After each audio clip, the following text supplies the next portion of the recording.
Wala na yatang mas lalambot pa dito sa pagkain na to. Sobrang satisfying kapag inumpisan mo na siyang hiwain. Fluffy egg pala ang tawag dyan. Simpleng recipe lang pero napaka-special nito sa Japan. Kahit yung restaurant mismo ay nakaka-relax talaga kasi ang ganda ng ambience niya.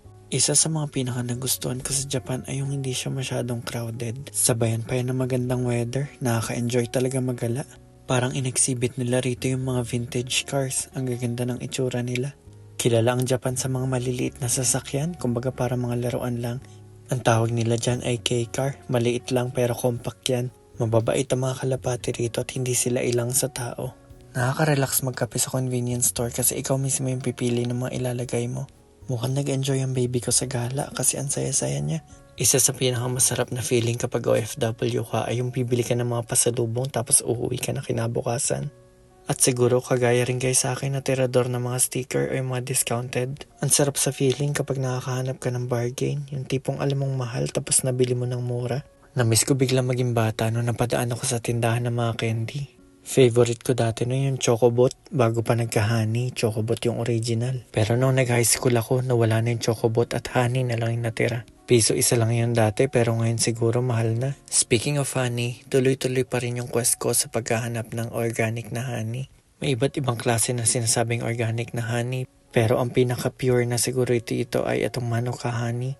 Ito rin yung binili namin sa Costco, pero maliit lang. Pero kahit maliit ito, hindi ito dapat ismulin dahil napakamahal ng price. Napapansin nyo ba na kung alin yung masasarap at unhealthy, yun yung mura. Pero kapag maghahanap tayo ng mga healthy food, mapapalaban talaga tayo sa presyo. We can't have it all talaga. Pero natuwa ako rito, mayonnaise na may wasabi. Tinitingnan ko lang itong mga discounted price dito nang biglang may nakita ako. Laing ng Goldilocks, panalong panalo. Sobrang creamy niyan at ang sarap. Sabayan mo pa ng discounted at talagang mapapamura ka rito. 30% discount for 422 yen. Pero kailangan mo nang ubusin sa loob ng isang buwan. Kung ano-ano na lang pinod trip namin dito nung may nakita ako rito. Just for fun, naisipan namin i-take tong spicy challenge. Ghost pepper daw to at isa ito sa pinakamaanghang na sili. Well, titingnan natin kung totoo talaga. Para itong chichirya pero in a form of Pringles. Kung alam niyo yung shape na yon, ganon na ganon. Feeling ko hindi gaanong maanghang itong seaweed flavor kaya nagpalit ako ng flavor. Itong siguro ang mas maanghang. Ang tawag dito ay flaming spicy. Sabay-sabay natin tong tikman kaya mag-check out na tayo para makita natin kung ano yung laman sa loob. May mga cashier pa rin sila rito pero kapag magbabag na ng plastic ay ikaw na talaga ang gagawa nito. Nagmamadali na ako kasi gusto ko na matikman namin yung maanghang na Pringles. Finally nakauwi na tayo at bubuksan na natin itong potato crisps. Mukha siyang flat na uling, minsan mukhang bato-bato. Yung pagkaitim nito ay hindi galing sa luto kundi galing dun sa seasoning na nagpapaanghang. Kitang-kita kung gaano kakapal yung anghang nito kaya subukan na natin. Ito ang ating first challenger, ang lolo ni Mika. Nananahimik lang sa tabi habang ini-enjoy ang gabi nang bigla napakain ng chichirya. Hindi siya mahilig sa maanghang pero tinik niya yung challenge.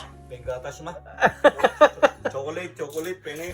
Ito naman ang ating pangalawang challenger, ang lola ni Mika. At syempre, trinay din ng misis ko. Hindi mahilig to sa maanghang pero sinubukan niya.